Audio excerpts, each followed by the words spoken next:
Qu'est-ce, boss? Permettez-moi de préciser le but de l'instruction. Le but de l'instruction n'est pas de faire adhérer aux hommes une législation toute faite, mais de les rendre capables de l'apprécier et de la corriger. Il ne s'agit pas de soumettre chaque génération aux opinions comme à la volonté de celle qui la précède, mais de les éclairer de plus en plus, afin que chacune devienne de plus en plus digne de se gouverner par sa propre raison. Bravo! Bravo, citoyenne! Bien, citoyen Condorcet, mais comment financer tout ça? Ça va exiger beaucoup de louis. De quoi? Oh, pardon, oui, je voulais dire beaucoup de pépettes, de sous, de flous, ou quoi. Citoyen Le Pelletier, une idée? Oui. Je demande que vous décrétiez que tous les enfants, sans distinction de genre et sans exception, seront élevés en commun, aux dépens de la République. Bravo! Que tous, sous la sainte loi de l'égalité, recevront mêmes vêtements, même nourriture, mêmes instructions, mêmes soins. Bravo! Bravo, citoyen! Suivant lequel je vous proposerai de répartir la charge de ces établissements, presque tout portera sur le riche. Bravo! Sera presque insensible pour le pauvre. Ainsi, vous atteindrez les avantages de l'impôt progressif que vous désirez établir.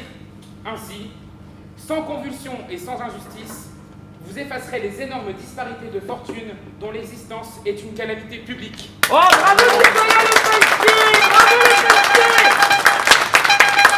C'est pas possible ici, monsieur le proviseur, enfin! Citoyens, voici pour vous la Déclaration des droits de l'homme du 26 août 1789. Les représentants du peuple français, constitués en Assemblée nationale, considérant que l'ignorance, l'oubli ou le mépris des droits de l'homme sont les seules causes des malheurs publics et de la corruption des gouvernements, ont résolu d'exposer dans une déclaration solennelle les droits naturels, inaliénables et sacrés de l'homme, afin que cette déclaration, constamment présente à tous les membres du corps social, leur rappelle sans cesse leurs droits et leurs devoirs, afin que leurs actes du pouvoir législatif et ceux du pouvoir exécutif, pouvant être à chaque instant comparés avec le but de toute institution politique, en soient plus respectés, afin que les réclamations des citoyens, fondées désormais sur des principes simples et incontestables, tournent toujours au maintien de la Constitution et au bonheur de tous. Bravo! Bravo, bravo! Les mères, les filles, les sœurs représentantes de la nation demandent d'être constituées en Assemblée nationale. Considérant que l'ignorance, l'oubli ou le mépris des droits de la femme sont les seules causes des malheurs publics et de la corruption des gouvernements, ont résolu d'exposer, dans une déclaration solennelle, les droits sacrés, inaliénables de la femme, afin que cette déclaration constamment présente à tous les membres du corps social leur rappelle sans cesse leurs droits et leurs devoirs, afin que les actes du pouvoir des femmes et ceux du pouvoir des hommes, pouvant être à chaque instant comparés, le but de toute institution politique en soit plus respecté, afin que les réclamations des citoyennes fondées désormais sur des principes simples et incontestables tournent toujours au maintien de la Constitution et aux bonnes mœurs et au bonheur de tous. Oh, bravo! Bravo, Olympe! En conséquence, l'Assemblée nationale reconnaît et déclare en présence et sous les auspices de l'être suprême les droits suivants de l'homme et du citoyen. Et de la citoyenne. Et de la citoyenne. Article 1er. Les hommes naissent et demeurent libres et égaux en droit. Excusez-moi, article 1er, la femme naît libre et demeure égale à l'homme en droit. Les distinctions sociales ne peuvent être fondées que sur l'utilité commune. Article 2. Le but de toute association politique est la conservation des droits naturels et imprescriptibles de l'homme. Et de la femme. Et de la femme. Ces droits sont la liberté, la propriété, la sûreté et la résistance à l'oppression. Article 3. Le principe de toute souveraineté réside essentiellement dans la nation. Nul corps, nul individu ne peut exercer d'autorité qui n'en émane expressément. Ah, c'est très bien. Article 4. La liberté consiste à pouvoir faire tout ce qui ne nuit pas à autrui. Ainsi, l'exercice des droits naturels de chaque homme n'a de borne que celle qui assure aux autres membres de la société la jouissance de ces mêmes droits.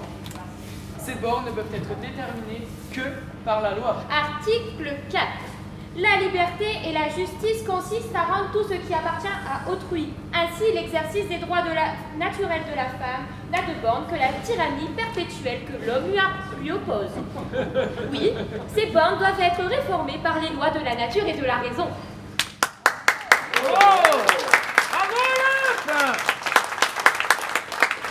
Article 5. La loi n'a le droit de défendre que les actions nuisibles à la société.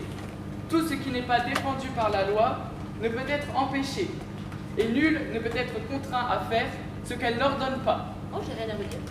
Alors, article 6. La loi est l'expression de la volonté générale.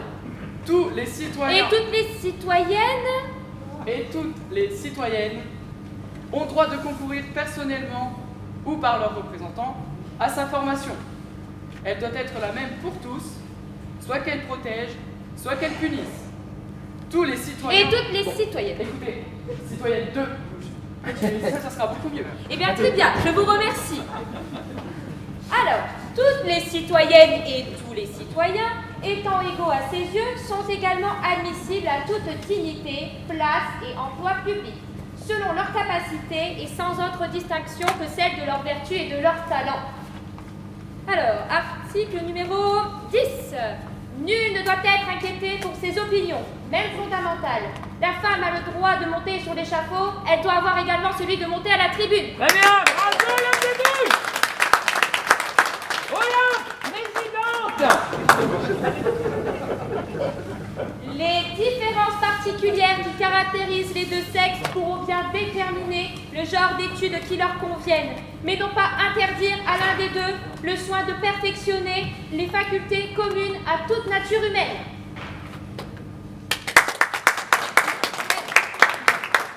Mais si les académies conviennent aux femmes, les femmes conviennent beaucoup plus encore aux académies. Bravo!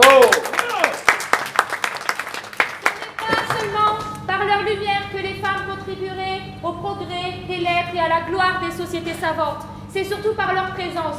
Alors ouvrez aux femmes l'entrée des académies et vous en bannissez en même temps la négligence et la paresse qui en sont les fléaux.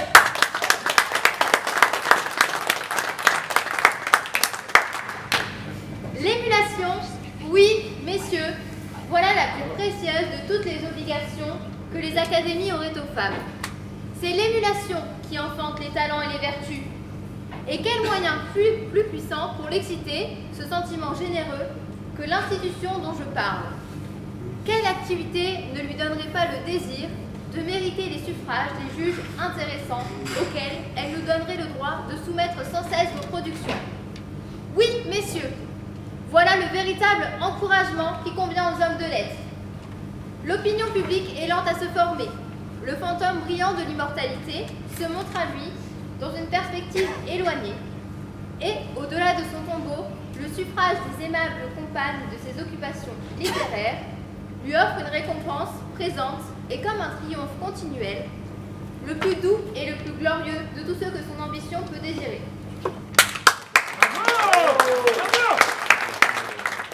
Pourquoi sommes-nous rassemblés dans ce temple des lois?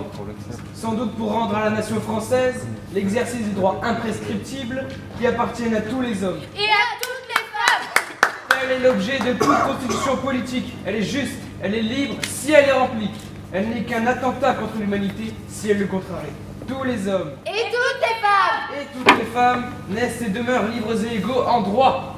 La souveraineté réside essentiellement dans la nation. La loi est l'expression de la volonté générale. Tous les citoyens Et toutes les citoyennes. et toutes les citoyennes ont le droit de concourir à sa formation, soit par eux-mêmes, soit par leurs représentants librement élus.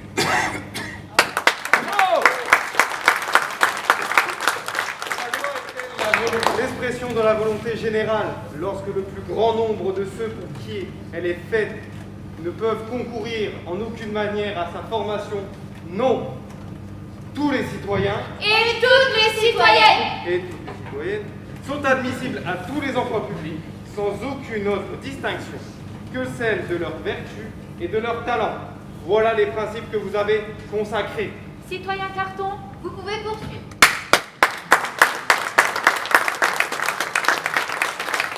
Bonjour à tous et à toutes, citoyennes, citoyens, pour reprendre la tonalité révolutionnaire et républicaine qui a été donnée à cette séance d'aujourd'hui. Le thème qui a été choisi par les 12 associations est celui d'enseigner la Révolution française. Et on le sait, ça a été rappelé, l'enseignement de l'histoire n'est sans doute pas un enseignement comme les autres. On n'enseigne pas l'histoire, on enseigne les mathématiques, les sciences physiques ou la biologie. L'histoire a une dimension, qu'on le veuille ou non, une dimension citoyenne. Citoyen Lower, se permettez. Quand le fanatisme, né de l'union monstrueuse de l'ignorance et du despotisme, inventa les crimes de lèse-majesté divine, quand il conçut dans son délire le projet de venger Dieu lui-même, ne fallut-il pas qu'il lui offrit du sang et qu'il le mit au moins au niveau des monstres qui se disaient ces images? Hélas, avant la mort, combien de douleurs physiques et morales l'homme ne peut-il pas endurer? Quand le législateur peut frapper les citoyens par tant d'endroits sensibles et de tant de manières, comment pourrait-il se croire réduit à employer la peine de mort? Les peines ne sont pas faites pour tourmenter les coupables, mais pour prévenir le crime par la crainte de les encourir. La peine de mort est nécessaire, dites-vous? Si cela est, pourquoi plusieurs peuples ont-ils su s'en passer? Par quelle fatalité ces peuples ont-ils été les plus sages, les plus heureux et les plus libres? Si la peine de mort est la plus propre à prévenir des grands crimes, il faut donc qu'ils aient été les plus rares chez les peuples qui l'ont adoptée et prodiguée. Or, c'est précisément tout le contraire. Voyez le Japon, nulle part la peine de mort et les supplices ne sont autant prodigués, nulle part les crimes ne sont ni si fréquents, ni si atroces. On dirait que les Japonais veulent disputer de férocité avec les lois barbares qui les outragent et qui les irritent. Regardez les républiques de la Grèce, où les peines étaient modérées, où la peine de mort était tout infiniment rare ou absolument inconnue. Offrait-elle plus de crimes et moins de vertus que les pays gouvernés par des lois de sang? Eh bien non. Voyez la Russie, a-t-elle été bouleversée depuis que le despote qui la gouverne a entièrement supprimé la peine de mort? Comment, s'il eût voulu expier par cet acte d'humanité et de philosophie le crime de retenir des millions d'hommes sous le joug du pouvoir absolu? Écoutez la voix de la justice et de la raison. Elle vous crie que les jugements humains ne sont jamais assez certains pour que la société puisse donner la mort à un homme condamné par d'autres hommes sujets à l'erreur. Ravir à l'homme la possibilité d'expier son forfait par son repentir ou par des actes de vertu. Lui fermer impitoyablement tout retour à la vertu, l'estime de soi-même, se hâter de le faire descendre, pour ainsi dire, dans le tombeau encore tout ouvert de la tâche récente de son crime, est à mes yeux le plus horrible raffinement de la cruauté. Oh bravo Robespierre, bravo! Le premier devoir du législateur est de former et de conserver les mœurs publiques, source de toute liberté, source de tout bonheur social. Lorsque, pour courir à un but particulier, il s'écarte de ce but général et essentiel, il commet là la plus grossière et la plus funeste des erreurs. Il faut donc que la loi présente toujours au peuple le modèle le plus pur de la justice et de la raison. Si, à la place de cette sévérité puissante, calme, modérée, qui doit les caractériser, elles mettent la colère et la vengeance, si elles font couler le sang humain qu'elles peuvent épargner et qu'elles n'ont pas le droit de répandre, si elles étalent aux yeux du peuple des scènes cruelles et des cadavres meurtris par des tortures, alors elles actèrent dans le cœur des citoyens les idées du juste et de l'injuste.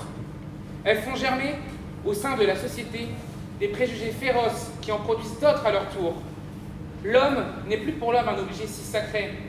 On a une idée moins grande de sa dignité quand l'autorité publique se joue de sa vie. L'idée du meurtre inspire bien moins d'effroi lorsque la loi même en donne l'exemple et le spectacle.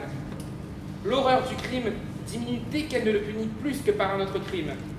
Gardez-vous bien de confondre l'efficacité des peines avec l'excès de la sévérité. L'un est absolument opposé à l'autre. Tout selon les lois modérées, tout conspire contre les lois cruelles. Bravo! Bravo Robespierre! Nous continuons à ce que la peine de mort soit abrogée. Bravo! Abrogation! Abrogation! Abrogation!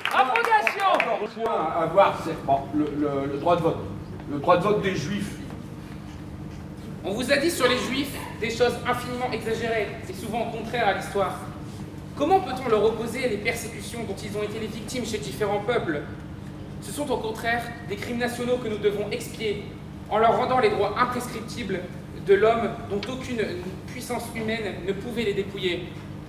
On leur impute encore des vices, des préjugés, l'esprit de secte et d'intérêt les exagère. Mais à qui pouvons-nous les imputer si ce n'est à nos propres injustices? C'est vrai. Bravo, bravo. Accordé.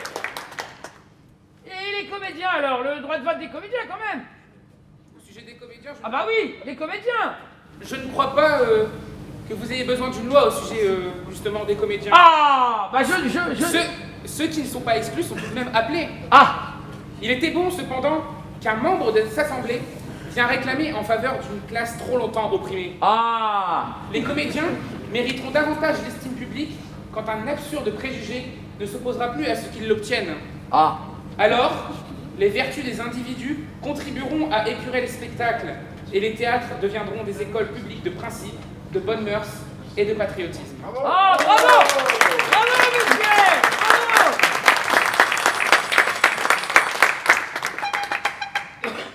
L'histoire n'est pas une discipline comme les autres, surtout lorsqu'elle se marie à d'autres disciplines comme la littérature ou l'expression théâtrale, on l'aura compris.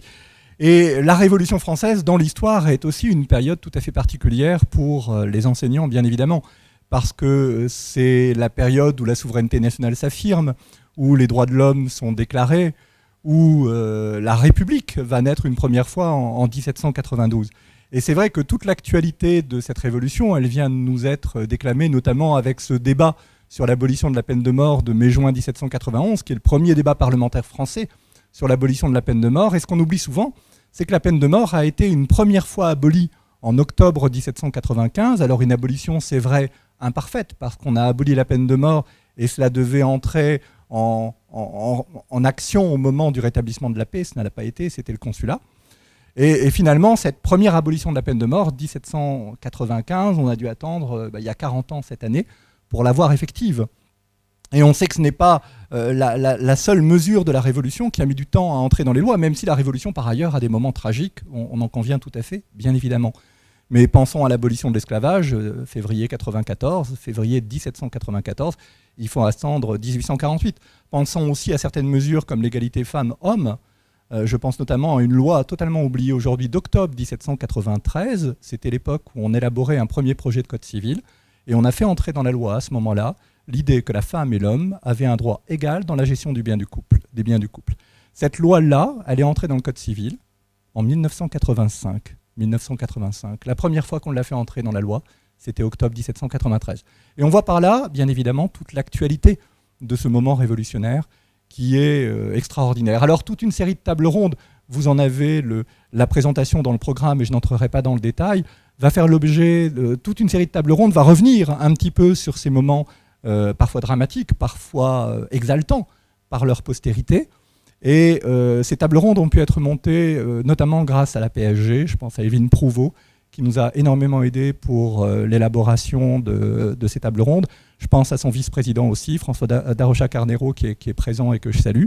La PHG, l'Association des professeurs d'histoire-géographie, est partenaire à part entière de cette journée. Et il était important pour les associations qui avaient organisé cette journée de les associer de manière à monter ensemble une réflexion sur l'enseignement dans le primaire, dans le secondaire, aussi bien au collège qu'au lycée. Et vous aurez ainsi toute une série de tables rondes à partir de 11h qui se pencheront sur les programmes, qui se pencheront sur la manière d'enseigner cette période tout à fait particulière parce qu'elle a un poids dans notre présent qui est absolument fondamental, sur aussi la manière de transmettre des questions peut-être plus délicates ou transversales sur la République, sur la citoyenneté, des thématiques qui sont aujourd'hui encore centrales ou comme la question coloniale, qui sont aussi parfois des thématiques qui peuvent être douloureuses à certains de nos concitoyens.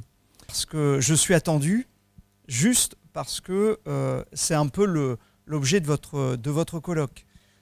Essayez finalement de partager la vérité, en tout cas une vérité ou des vérités qui conduisent surtout à ce qu'une personnalité comme Robespierre puisse avoir sa place dans l'histoire simplement, et puis aussi en fait pour permettre à ce qu'on n'oublie pas la contribution d'une époque pour nous aider à être dans notre époque. Ça me paraît être assez... Vous voyez, j'avais vu juste. C'est l'indépendance absolue où les représentants se sont mis eux-mêmes à l'égard de la nation sans l'avoir consultée. Ils ont reconnu la souveraineté de la nation et ils l'ont anéantie. Ils n'étaient de leur aveu même que les mandataires du peuple et ils se sont fait souverains, c'est-à-dire despotes, car le despotisme n'est autre chose que l'usurpation du pouvoir souverain. Quels que soient les noms des fonctionnaires publics et les formes extérieures du gouvernement, dans tout État où le peuple souverain ne conserve aucun moyen de réprimer l'abus que ses délégués font de sa puissance et d'arrêter leurs attentats contre la constitution de l'État, la nation est esclave. Oui, parce qu'elle est abandonnée absolument à la merci de ceux qui exercent l'autorité. Bravo! Nature des choses, que les hommes préfèrent leur intérêt personnel à l'intérêt public, lorsqu'ils le font, ils peuvent le faire impunément, il s'ensuit que le peuple est opprimé toutes les fois que ses mandataires sont absolument indépendants de lui. Bravo! N'a pas encore recueilli les fruits de la Révolution. Si des intrigants ont remplacé d'autres intrigants, si une tyrannie légale semble avoir succédé à l'ancien despotisme, n'en cherchez point ailleurs la cause que dans le privilège que se sont arrogés les mandataires du peuple de se jouer impunément des droits de ceux qu'ils ont caressés bassement pendant les élections. Bravo! Une révolution sans révolution. Quel est cet esprit de persécution qui est venu réviser, pour ainsi dire, celle qui a brisé nos fers? Mais comment peut-on soumettre à un jugement certain les effets que peuvent entraîner ces grandes commotions?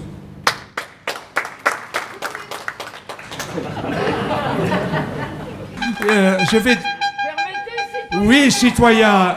Non, je ne permets pas cette fois-ci. Citoyen. Tous les citoyens sur l'estrade un d'abord. peu de sens moral, citoyen Carton, à l'image de Marat, n'est-ce pas La Marat? mise au point à l'âge de 8 ans. Tout à fait. Même alors, je ne pouvais supporter de voir le mauvais traitement pratiqué sur un autre. La vue de la cruauté me remplit d'indignation et une injustice fait toujours bouillonner mon sang avec le sentiment d'un outrage personnel. Bravo! Je ne peux rien sur mon âme, je me dévoue à la patrie et suis prêt à verser pour elle tout mon sang. Qu'en est-il du vôtre? Oh!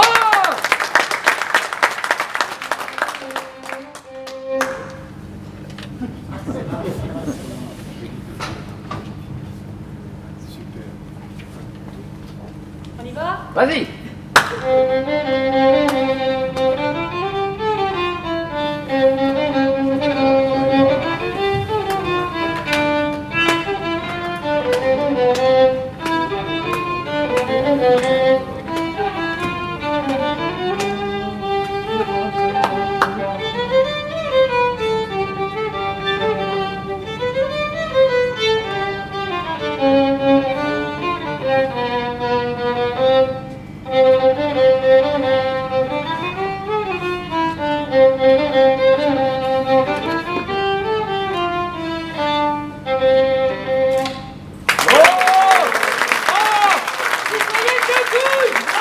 Citoyens, prenez l'estrade. Citoyen Franklin, à l'estrade. C'est pour les citoyens étudiants, citoyens. Bravo! Je crois qu'on peut les applaudir très fort. Très très fort.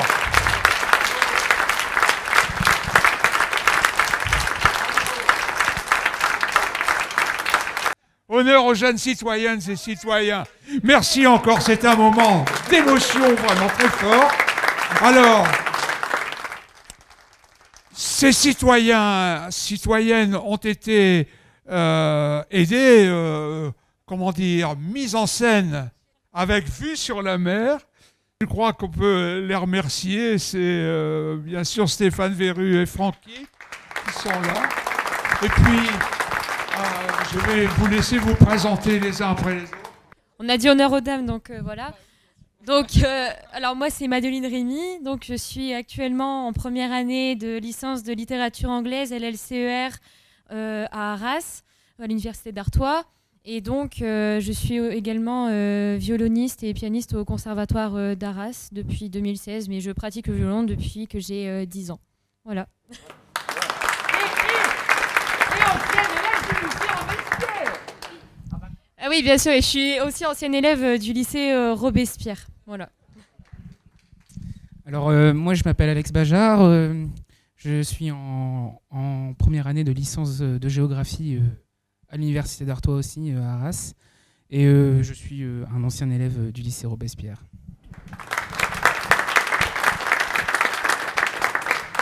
Donc, Théo Rosa. Moi, je suis en première année d'architecture en Belgique. Et j'étais aussi ancienne élève du lycée Robespierre, j'ai un trou. Et oui, donc c'était un plaisir de théâtraliser un peu la révolution qu'on a fait aujourd'hui.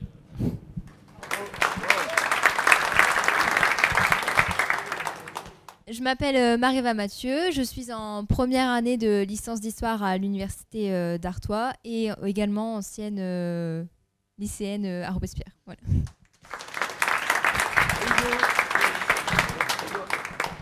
Bonjour, je m'appelle Hugo Le Cerf, ancien élève à Robespierre et je suis actuellement en licence 1 AES à l'université d'Artois.